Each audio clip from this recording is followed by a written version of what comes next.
Thank you guys for coming. This is our information session for the Journal on World Affairs. So in this session today, what we're going to talk about is what the journal is, what the editing process entails. You will be hearing from a few members of the team. And then at the end, we'll tell you guys how to apply. Applications should be coming in next week. So the first thing is, what is the Journal on World Affairs? So the Journal on World Affairs at UCLA is a peer-reviewed journal publishing quarterly think pieces. So how to think about this better is you want to think of the New Yorker meets the Council on Foreign Relations. So what does that mean? So the New Yorker, they're pretty fun. They have like an approachable dialogue that they create. And the Council on Foreign Relations, on the other hand, a little more like cold cut policy pieces. So what we do is we try to find the middle ground between the two. Madeleine Albright said that we need to make foreign policy less foreign. So trying to do that by combining these two aspects is really important.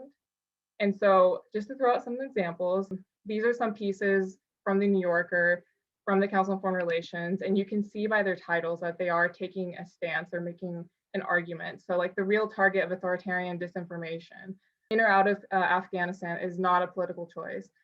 So you can see by these right away that it's not anything breaking news. They're not just presenting the facts, but they're making a really creative and critical argument about world affairs. And these are often really complex topics. So it's important to try to make it as palatable as possible to a wider audience.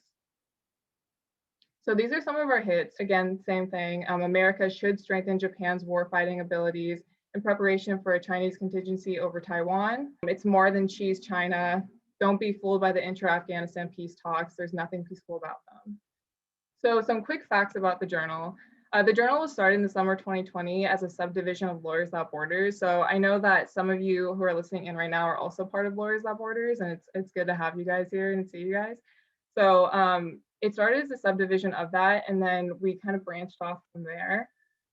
Currently, we have over 60 writers and editors from 14 different universities globally. Our members range from first years to graduate students across majors in the humanities, sciences, and the arts. And then to date, we have published 122 articles, and some of them have been shared on Twitter by the Council on American Islamic Relations, and then by professors at UC Berkeley and St. John's University. So what universities do our members attend? So in the United States, of course, we have UCLA, we have Columbia University, UCI, Biola, Berkeley, IVC, San Mateo, and University of Florida. So you can see we have a wide range of universities attending, not just on the West Coast, not just universities, but also community colleges as well. And then abroad, we have European University in Germany. We have King's College London, University of Sydney, University of Melbourne, Wollongong, which is also in Australia, and then Sciences Po. So how does the editing process work? So I'm going to go ahead and introduce you guys to Renita Bora. She is one of our writers, and she'll go ahead and take you through the first step of our editing process. Hi guys, I'm Renita. I'm a third year political science and Spanish major at UCLA. And so the first step of the editing process is writing, and I joined the journal to be a staff writer because I love writing. I like writing my essays for school, but I felt like being restricted by the prompts that were like really pertinent to my classes just like wasn't exactly what I wanted to do.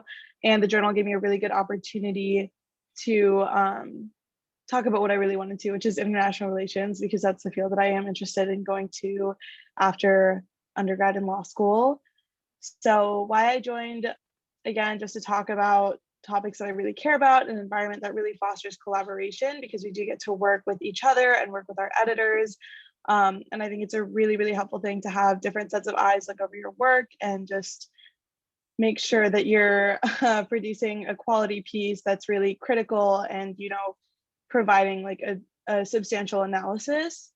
I also joined to meet friends. I think everyone in JWA is like really cool. I haven't had the opportunity to meet a lot of them in person yet, but from the group chat and just from like talking to people over email and stuff, everyone is really, really friendly, and they all, you know, share the same interests in law as I do, which is IR. So that's been very helpful to me. And as far as what I've learned how to collaborate with people Again, it is peer reviewed, so we work with our editors, and getting feedback on your pieces is just helpful. It has improved my writing immensely. I feel like even the papers that I write for school are way better now.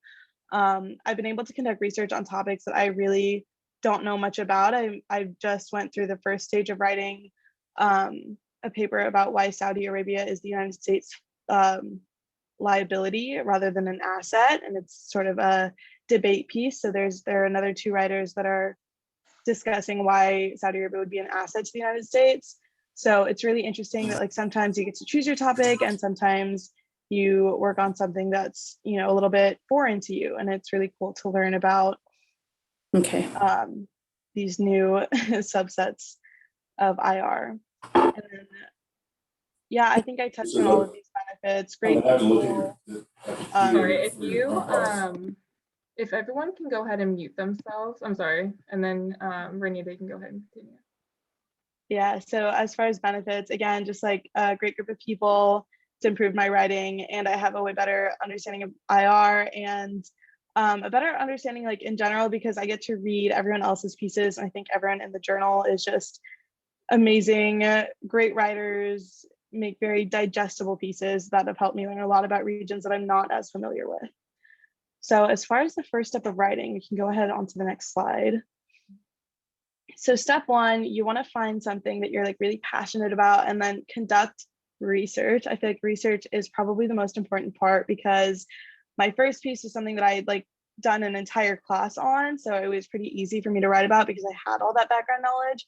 But the piece that I just wrote about Saudi Arabia is like a very new topic to me. So I did spend like a full week researching the issue before I felt comfortable enough to write on it. And then the next really, really critical thing is to form an argument. So what's missing from your research? What connections could you draw? Do you agree or disagree with some of the articles you might have read during your research process? And is there a solution to the problem that you want to address? So I think a lot of times we fall into the trap of just writing like a set of facts, and like people do this for school too. So what's cool about the journal and all of our editors is that they really make sure that you're making a point with what you're writing. You're giving a consistent and like well thought through argument. And then the last step is to write. So you produce one article per quarter of 1,400 plus words. So it really gives you enough space to think critically and to provide a thorough analysis of your topic. Okay, thank you, Renita. And then I'm going to go ahead and introduce Sarah Knight, who's one of our senior editors, and she will take us through the next step. Hi, everyone. I'm Sarah. I'm one of the journal's international members. I'm at the University of Sydney studying a Bachelor of Arts and Advanced Studies in the Politics and International Relations stream. And I'm currently halfway through my final year writing my honours thesis. I was initially drawn to like diplomacy and diplomatic work. And while that would still be really cool, I'm leaning more towards security and strategy at the moment, which is not covered so much at university. So having an outlet like the journal to be able to look at those sort of topics has been fantastic. So I joined the journal in December last year as a staff writer because I really wanted to write about international relations and the topics I was really interested in, like Renita, in a non-academic context. I wanted to be able to write about things that I find interesting, that I think matter, not because it's what a professor has decided that I'm going to be graded on.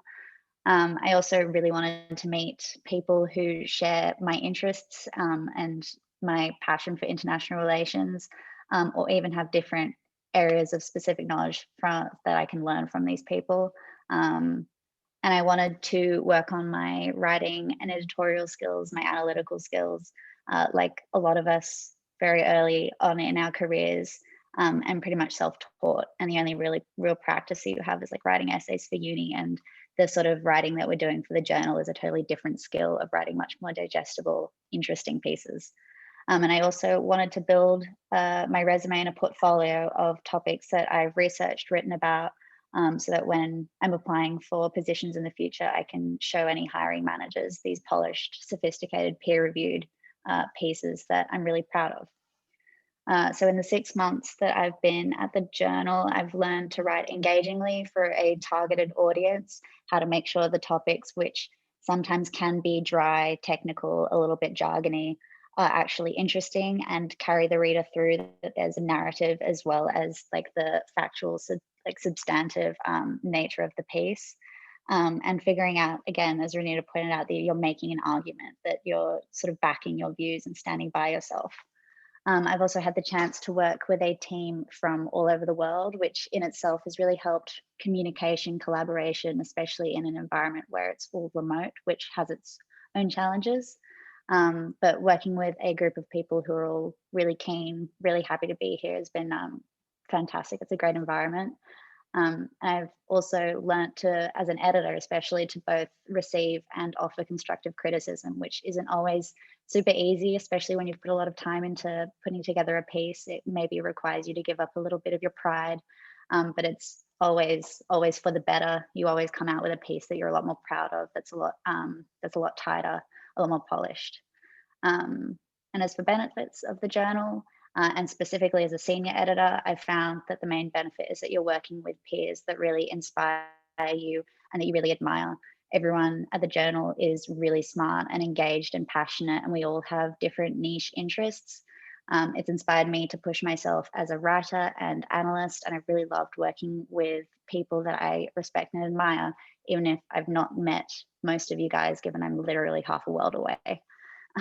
I've also built a portfolio of writing and analysis in a range of topics that stand me in good stead for when I graduate at the end of the year. It really makes you stand out to hiring managers. And I've built 3 work applicable skills, which are writing clearly about complex topics, editing people's work in a way that helps the article achieve its full potential, and collaborating with people from all over the world, which I think going into international affairs is one of the greatest perks about the area that we're going into, that you get to work with people who are different, who have different backgrounds, who you can learn from. And as a senior editor, you're writing 1 article a quarter and editing at least 2 others, which means that you end up with a better understanding of at least 3 new topics every quarter. So that's in addition to whatever you're studying at university, whatever you're reading up on in your free time. So it's a fantastic position for increasing both your breadth and depth of understanding in world affairs. Thank you so much, Sarah. So I'm going to also go ahead and introduce Rana Nijad, who's one of our staff editors, and Sarah and Rana together will discuss the next step after she introduces herself. Hi guys, I'm Rana. I'm currently at UC Berkeley. I'm studying political science and I'm minoring in human rights. I am probably one of the newer members of the journal, but nevertheless, I have began my editing process and learned a lot from it. So why I joined was, mostly to improve my understanding of different IR topics. Within my studies at Berkeley, I focus a lot on Middle Eastern relations. So with the journal, I get to sort of expand my knowledge and learn about all different regions and different issues going on. I also wanted to incorporate my own voice into, topics that interest me, and in a sort of like non-formal way that Renita and Sarah both mentioned. And then also to learn. It's a great learning experience. And yeah, I actually write as a staff writer for a more informal magazine at Berkeley, which is definitely a contrast to the journal. But now that I have experience in both editing and writing, they're both very different in their own ways. So with editing, I've learned to prioritize, what's really important in a writing piece. I tend to personally go off into tangents when I write. So as an editor, I kind of know now what to cut and what to keep. I've learned how to combine academic research with more creative writing. Like I said, working at the informal magazine, I do a lot of creative writing. So it's great to sort of have a little, IR cocktail, for lack of a better word. And then, yeah, like I said, learn more about IR topics outside of my typical interests. Some benefits are definitely, building a network with students that are interested in the same things you are. The poli-sci department at Berkeley is large, but the IR sort of part of it is not that large. So it's great to have people from all over the world to discuss IR with, and just, you know, have a nice community. And then obviously the ability to have your work published is a great bonus.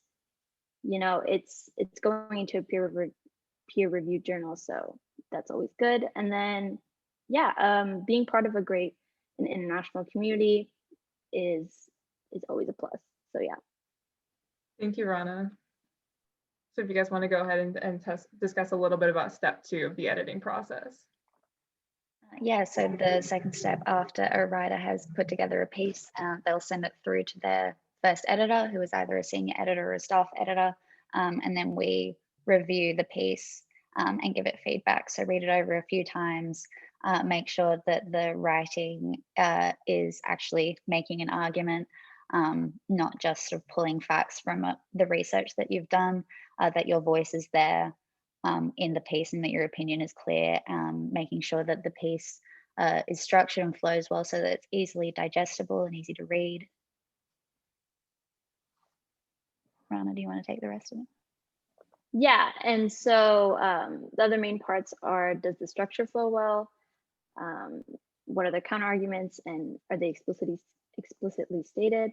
Are there flaws in their argument? And does the author, you know, get their voice across in a confident way? Yeah, so before we move on to the next step, I just want to emphasize 2 things on here. So the reason why we put such a heavy emphasis on providing an argument as opposed to just presenting facts is because no matter how well you present facts, I think what really marks someone as a brilliant writer is the arguments that they can forge, because that, I think, takes a lot of skill to do. It requires a lot of knowledge. Whereas like if you were to just basically lay the groundwork of what is going on, you can do some research on that. You can you know, look at what other scholars have said and just kind of compile that together. But forging your own argument is something that I think is a talent. It's a skill that you have to train. And so by doing this, either as a writer or an editor, which editors, by the way, so like the position that Rana is in, she's not required to write any articles during her time here. She's just required to edit pieces. But we always encourage editors to write as well, because we want to make sure that you guys are well-rounded individuals by the time you leave the journal. So we want to make sure that you have the skill set to look at a complex topic and recognize where improvements might be made. If there is a problem, you don't want to merely just present it. You want to try to come up with some sort of policy recommendations. And of course, we're all very young, so the policy recommendations aren't going to be anything groundbreaking. But it's good to consider the roles that international organizations play, that NGOs play, that individual actors or bilateral treaties or multilateral treaties can do to foster improved relations between states and between different actors. So producing argument is really important. And then confidence too is the second thing I want to emphasize on this slide, because I think one issue that I see a lot is there's so many very smart and talented people who approach writing, and they kind of become a little bit hesitant with the arguments that they forge, which is natural for people who are in their 20s to hold back a little bit, because of course we don't know everything. But what's so important is that you own your argument, because that is what is going to instill confidence in your reader that whatever you are writing, whatever theses you produce, whatever arguments you produce, that you have done the research that you need to do to ensure that this is a robust piece that the reader is trusting that you have forged. So we always want to make sure that you are not only internally confident with what you are arguing, but that projects onto your piece as well. And so that's what the editors are there to make sure that your argument is structured very well, that it flows well, that it's creative, that it's palatable, and yeah, that you're just producing something that you years down the line will look back and read and be very proud of. So with that said, I'm going to go ahead and introduce Nader Medardi, and he is at Columbia University. He's our managing editor, so he can go ahead and tell us a little bit about the third step. All right, thank you, Taylor. Hello, everyone. My name is Nader Medardi. I went to Columbia for economics. As for a little bit of my background, I have some experience in brokering commodities for development in emerging markets. I've also worked more recently in industrial and logistics private equity. As for the academic side, I'm also an assistant director with National Model UN, where I co-author background guides that are used to host some of these international conferences. And in particular, I'm passionate about sustainable development finance and energy markets. So in my day-to-day, I'm spending my time in mind-numbingly long data sets and in finding a lot of this information. What good is it if I keep it mostly to myself or within my other primarily obligated fields than not to share it? So that's part of the reason why I joined the JWA, is to have one more outlet where I can share some of my research and findings. I joined the JWA back in October when Taylor asked me to, which leads into my next point as to why I joined. It's the people. Although I've been here just since October, I've had the pleasure of knowing Taylor and some of the other members in the team for a number of years. I even went to high school with a couple of them. And for those of you that are newer members or prospective members, just you being here is demonstrative of you being inquisitive people who are particularly passionate about some of the areas that we at JWA cover. And as the people before me have already said, you do learn a lot of fantastic academic skills. But I'm not going to sell you on that. What I really want to touch up on is the people themselves and how you can extrapolate value from there. Because should the JWA have not existed, I'm sure all of you would have been able to find some other comparable group where you will be able to express these interests. The most important part of this group are the people and the relationships that you develop. They will be long lasting as they have been for me, and I hope that you can extrapolate this value as well. What I've learned, again, ties into what I just said. It's reinforced my values. I know when we're writing publications or whatever it is for school, they're very focused, they're very academic in context, but when writing articles for a journal, you are putting information that you're knowledgeable and passionate about out for a general audience. And when writing these pieces, you have to think to yourself, why should a median individual care about what it is that I'm talking about? And in thinking about that and how you should formulate your argument and present your findings, you're also reassessing why it is you are writing about said topic. And you're just reminding yourself why it is you're doing what you're doing and why you're passionate about it. So it's introspective in that regard. And that's something that I've learned about myself.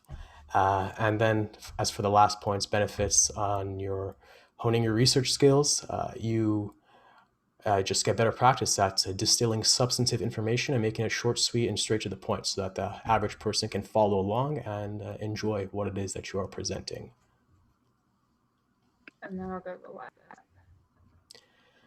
Okay, and for step 3, so as a managing editor, I am obligated to produce at least 1 article per quarter and edit 2 articles a quarter as well. So after, the writer implements feedbacks, they send the article to individuals like me, the managing editor, and we do the next step in the process where we double check the work, ensure that the argument's well-rounded, your citations are properly cited, all of that good stuff, and we give our final thoughts on just the overall substance and the grammar. Thank you, Nader. And before I talk about the last step, what he said is so true about what makes the journal special is equally as important is the connections that we make. And Sarah mentioned this earlier, that a lot of us do want to go into international relations. Some of us also want to go into international, law or diplomacy work or, international security. And what's so special is that you're forming partnerships, you're forming friendships with people around the world, and that's what provides that well-rounded view of international affairs. Because learning something from a textbook or from an article, let's say like we're using Australia as an example, you can only learn so much, but we have a decent amount of people from Australia on the team, and so Sarah and I being one of them. So you can learn so much from reading an article or reading a textbook about Australia's affairs with, let's say, like China. But then you can go ahead and talk to Sarah Knight herself, who lives in Australia, who's born and raised in Australia, and who studies Australian diplomacy, and you can get her take on it. And that is really, really unique. And I think not only, like with what Nader said, not only is everyone here so bright and driven and smart, but everyone here I consider family. I always, like, when we have new people join the team, I always tell them, like, welcome to the family, because we really are such a tight-knit group. We joke around all the time. We always support each other.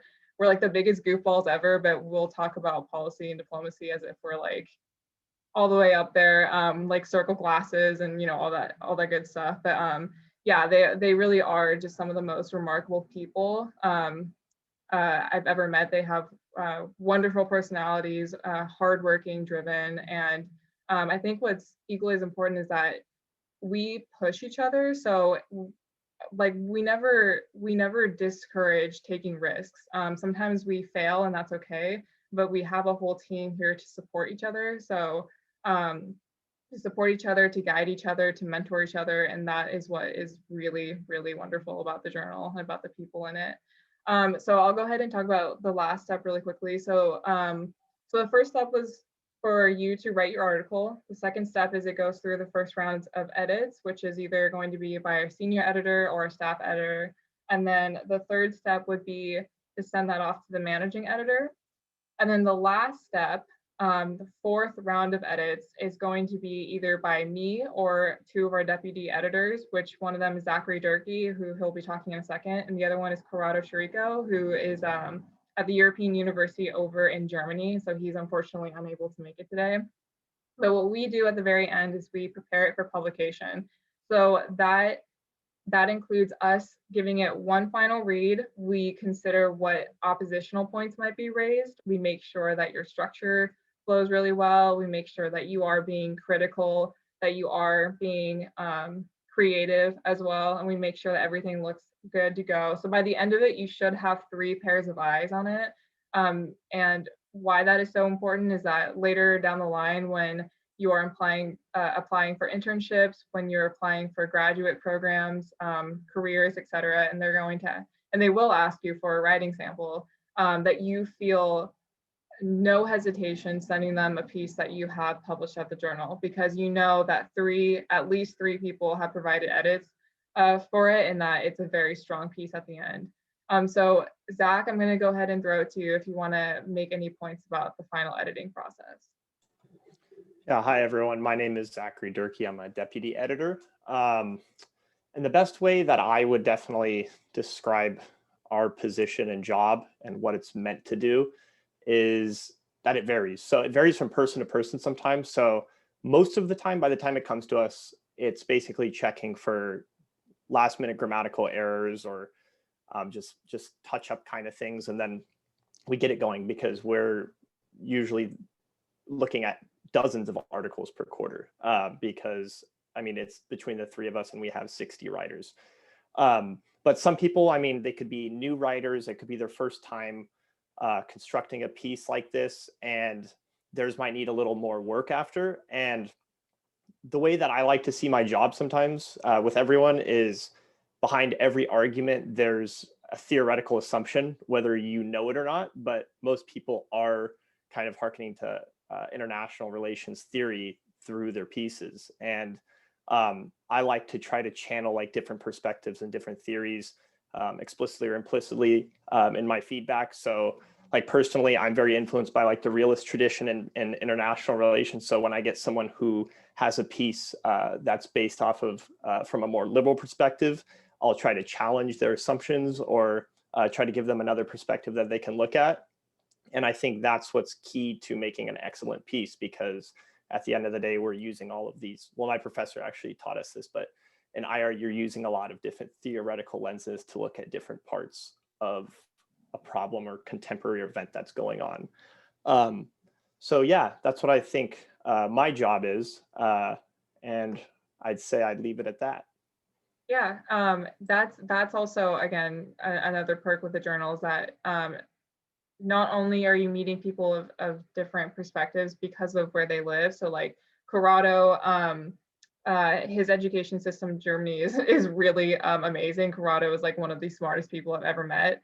And he has his own unique perspective living in Germany. Our Australian writers, our writers from the UK, all over the world, they have their own unique perspectives from that. But we also have our own unique theoretical perspectives too. And so that's what's great is we try to pair writers and editors who may have differing viewpoints on similar topics, because we think that's really good in helping to expand our understanding of those topics, and to challenge writers and editors too to think more concretely and to think more in a way that's more well-rounded. So yeah, so by the time we give it all a look, the last step is that your very high quality piece is live on the journal.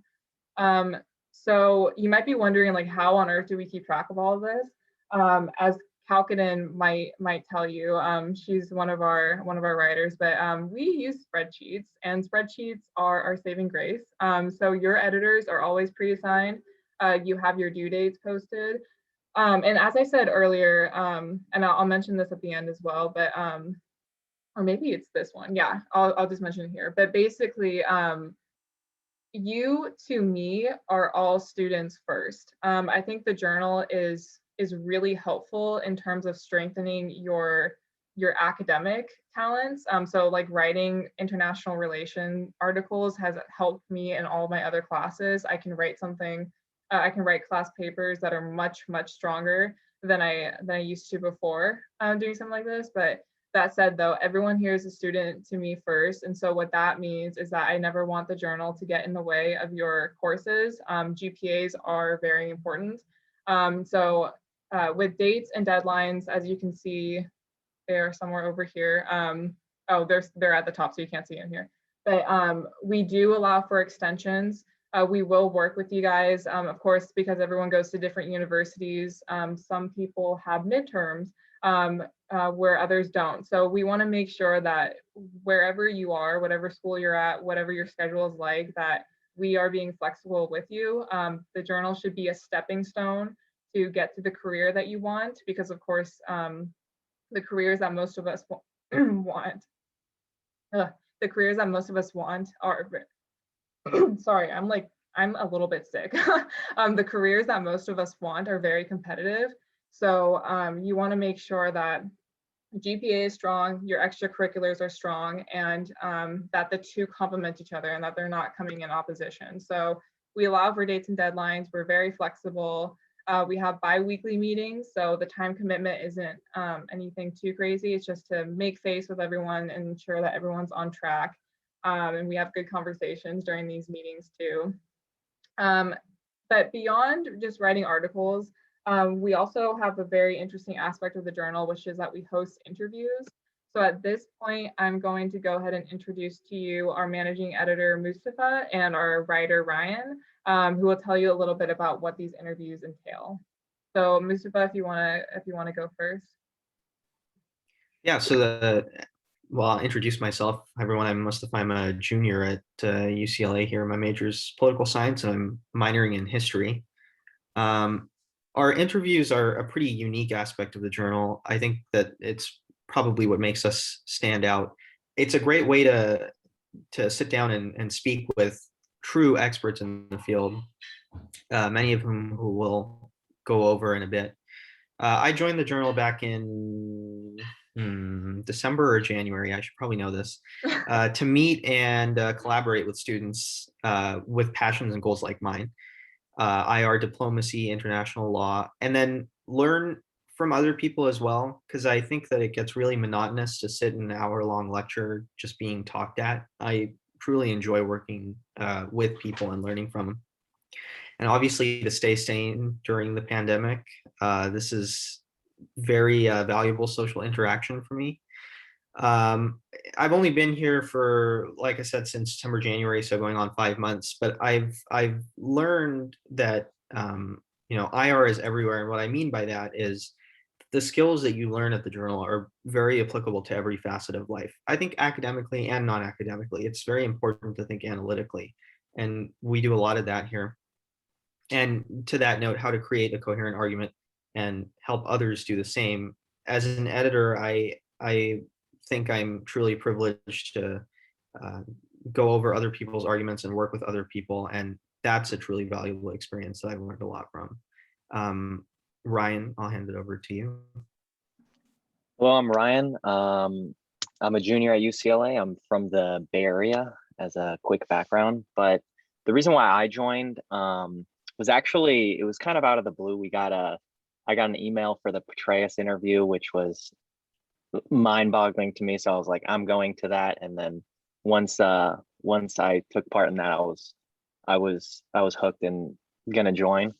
And then on top of that, it was just to improve and gain experience writing topics on IR. Like the others have said, it's not as much like you're assigned this topic like a teacher would, and you have to go through their sources that you need to analyze, what have you, the required readings, just on topics that you find interesting, and using your own voice to craft a coherent argument. Shine a spotlight on important issues to me, work with like-minded individuals, and build my resume. But what I've learned at the journal was just the more experience that you have writing these type of papers, the just better you're going to get at it. So at least for the research aspect for me, getting more comfortable with reading Department of Defense reports, or say I wrote a paper between Chinese relations with kind of in the Indo-Pacific a little bit, and some agreements that they have with other countries, and just being, comfortable and familiar with incorporating those facts into your paper, and that just transitions throughout your schoolwork. And then learning from deep dives on current events. We're all intelligent people, and we definitely know a wide range of topics, but when you're actually writing a paper, you're teaching it to someone essentially, and crafting your own argument, which makes you go a lot deeper into the subject and learn a lot more about it than you originally did. Okay, so Mustafa, I'm going to let you go ahead and introduce our first one, and then we'll switch off with Ryan. Sure. So this is Dr. Richard Haas, who's an extremely accomplished scholar, president of the Council on Foreign Relations, which is an extremely reputable think tank in the IR industry. He's a veteran diplomat, prominent voice on American foreign policy, and is active in the nonprofit world, author and editor of 14 books on American foreign policy and one book on management, the latest being The World, a brief introduction, published by Penguin Press. I think that one's fairly recent. Yeah. Also, so earlier, if you guys heard me struggling when I was saying think pieces, it's because I was trying to think of think tanks, and I completely blanked. But Mustafa, you just reminded me what it was. But yeah, think tank. So yeah, Richard Haas was a very, very nice kind of interview. And Ryan, if you want to take this one. Yes. So Fiona Hill is a former official at the U.S. National Security Council, specializing in Russian and European affairs. Dr. Hill is a senior fellow in the Center on the United States and Europe in the Foreign Policy Program at Brookings Institute, which is another think tank. She was a witness in the November 2019 House hearings regarding the impeachment of then President Trump. She's also a senior fellow for trade and international political economy at the Council of Foreign Relations, specializing in U.S. trade, the law and politics of the World Trade Organization, international organizations, and Brexit. So more of an economic specialty, but very interesting conversation.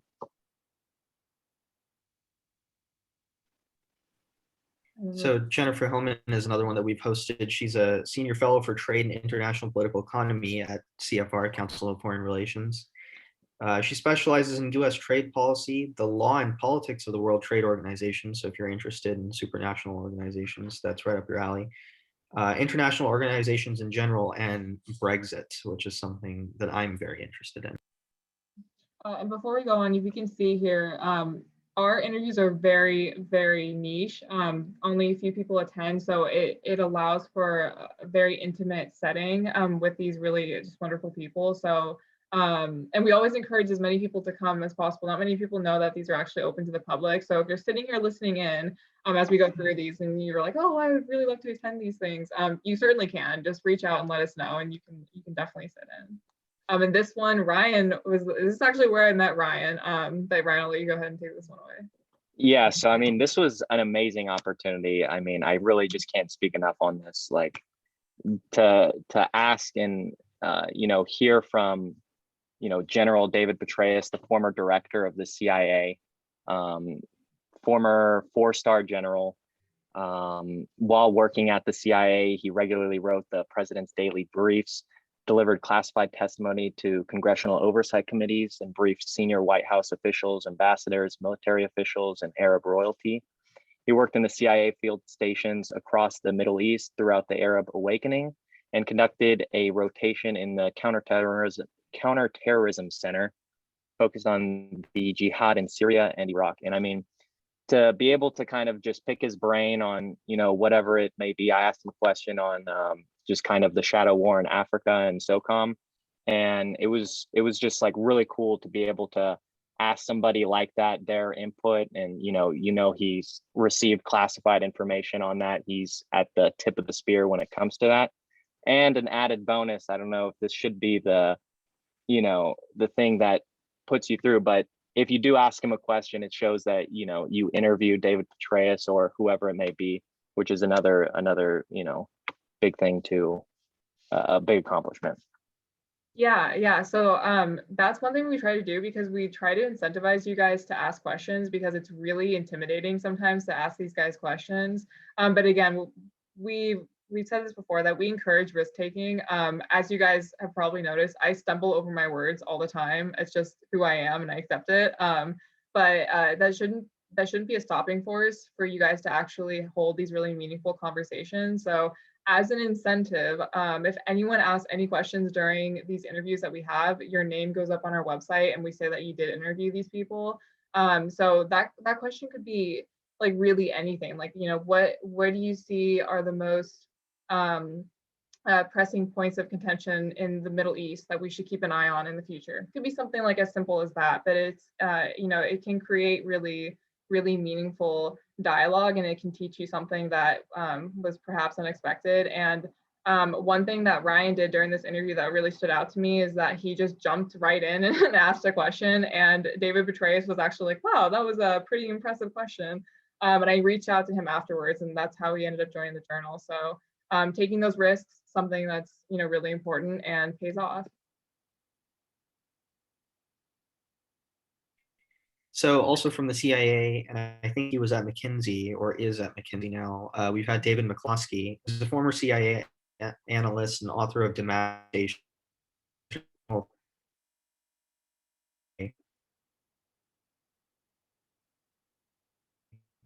And it's out from W later this year. I don't know, at some point. He wrote regularly for the president's daily brief. He delivered classified testimonies and briefed senior White House officials, ambassadors, military officials, and Arab royalty. He worked in the CIA field stations across the Middle East and throughout the Arab awakening, and conducted a rotation in the counterterrorism center focused on jihad in Syria and Iraq. And at his time at McKinsey, so he was at McKinsey, he advised national security, aerospace, and transportation clients on a range of strategic and operational. Okay, I think I'm breaking up a little bit, so I apologize if it's kind of hard to hear me. But Ryan, you can go ahead and end us off. Yeah, so this was our latest interview. I thought it was, I just want to say that at UCLA, it's a very accredited institution. And of course, we have great teachers, but also, it's really the resources that you get from being at a institution like this. And one of those resources being something like the JWA, where you can talk to these really intelligent people with, just crazy experiences. But Colonel Jesse Johnson and Joe Galloway. Jesse Johnson is one of the most highly decorated combat veterans living today. During his second tour in Vietnam, Colonel Johnson earned 3 Silver Stars and a Distinguished Service Cross in just a single month of combat. Colonel Johnson also has served as the Deputy Commander of the Army's Elite Delta Force and helped lead Operations Eagle Claw, the 1980 attempted rescue of US hostages in Iran, the rescue of General James Dozier in Rome in 1982, and Operation Urgent Fury that saw the rescue of American medical students in Grenada in 1983. And then Joseph Galloway is a New York Times bestselling author, military correspondent, and consultant to then General Colin Powell and Ken Burns' Florentine Film Project. Mr. Galloway has spent over 2 decades documenting combat operations, 15 of which were spent in Japan, India, Indonesia, Singapore, the former Soviet Union, and Vietnam. Mr. Galloway rode with the 24th Infantry Division in 1990 to 1991 during Operation Desert Shield, Desert Storm, and returned to Iraq in 2003, and from 2005 to 2006 to cover the Iraq War. So this was like a really interesting conversation. 2 people from around the same time period, and we also had a Lieutenant Colonel, I'm blanking on his last name, but he was part of the research and development in the military. He also served counterterrorism in the FBI, and to hear them all kind of bouncing these ideas off each other and being able to ask them questions on these current issues was really a great opportunity. Okay, well, thank you so much, guys, for doing that. So you might be wondering, how do I apply? So applications will open up next week. The application process is really simple. It goes through 2 steps. And I want to say, I know there's a few people here who have applied before. We do take note of you guys when you guys apply again. And we always encourage you guys to apply again if you don't make it through the first round. We have accepted people in the past for doing that, because I think that perseverance is something we really take to heart, because it's competitive right now. And we always encourage you guys to keep trying. I know I've reached walls sometimes, and it's just perseverance to get over them. So first step is to apply. So to do so, you submit your resume and a writing sample. Your writing sample can be something from a class, just something to give us a good idea of who you are as a writer. And then you tell us a little bit about your topics of interest, your regions of interest.